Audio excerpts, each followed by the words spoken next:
Good morning student, मैं टीनापुरी Goswami PSP college में आपका हार्दिक स्वागत है।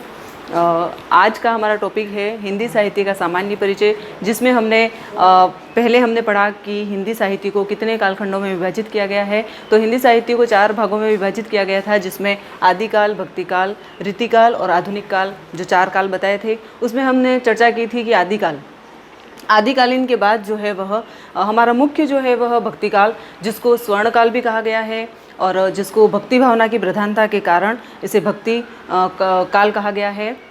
इसके बाद भक्ति काल को मध्यकाल भी कहा गया है। इसकी 2 शाखाएं हुई, निर्गुण और सगुण। दोनों शाखाओं में निर्गुण जो है, निर्गुण से तात्पर्य है जो अनादि ब्रह्म है, ईश्वर है, उसका कोई रूप नहीं और कहीं मंदिर, मस्जिद, गिरजाघर या कहीं भी जाने की आवश्यकता नहीं। ईश्वर जो है वह मनुष्य के हृदय में ही निवास करता है। ये जो है वह निर्गुण काव्यधारा में जो है प्रमुख है। और सगुण जो है, सगुण का तात्पर्य यह है कि ईश्वर जो है उसका साकार रूप, और विभिन्न रूपों में ईश्वर को देखा गया है।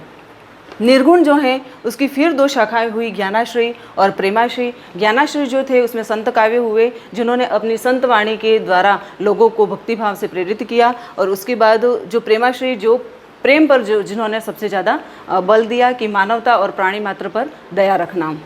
नेक्स्ट है हमारा सगुण, जिसमें राम भक्ति और कृष्ण भक्ति। जो राम भक्ति, जिन्होंने राम, जैसे तुलसीदास जी हैं, जिन्होंने, जो प्रमुख कवि हैं, जिन्होंने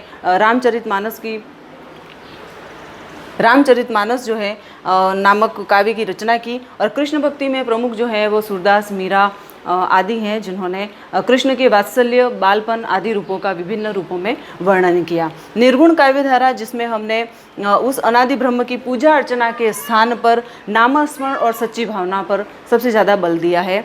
जिसमें प्रमुख कवि जो है वह कबीर, जिनकी 3 जो है रचनाएं वो प्रमुख हैं, जो सबद, साखी हैं। इसके बाद है जायसी, जो सबसे महत्वपूर्ण कवि हैं, जिन्होंने पद्मावत नामक काव्य की रचना की। मंजन, कुतुबन और दादू, रैदास आदि प्रमुख कवि हुए। नेक्स्ट है सगुण काव्यधारा। सगुण काव्यधारा में राम भक्त एवं कृष्ण भक्त हुए, जिनमें तुलसीदास, नाभादास, वल्लभाचार्य, सूरदास, मीरा, रसखान, नंददास आदि प्रमुख कवि हुए, जिन्होंने विभिन्न रचनाओं के माध्यम से कृष्ण के बाल रूप का वर्णन किया। ग्रियर्सन जो है, जो हमारे लेखक हैं, उन्होंने भक्तिकाल को स्वर्णकाल नाम दिया है। एक और टॉपिक जो है कि भक्तिकाल को आदिकाल, मध्यकाल और आधुनिक काल, किसी ने, विद्वानों ने, कि 3 भाग हैं हमारे हिंदी साहित्य को 3 रूपों में विभाजित किया था, जिसमें भक्तिकाल को है वह मध्यकाल के रूप में भी जाना गया है। तो मध्यकाल, जिसमें 2 भाग हुए, पूर्व मध्यकाल और उत्तर मध्यकाल, जिसमें पूर्व मध्यकाल जो है वह भक्तिकाल से संबंधित है और उत्तर मध्यकाल जो है वह हमारा रीतिकाल से संबंधित है। इस प्रकार से भक्तिकाल जो है उसमें 2 काव्यधाराएं प्रमुख हैं, निर्गुण और सगुण। Thank you so much.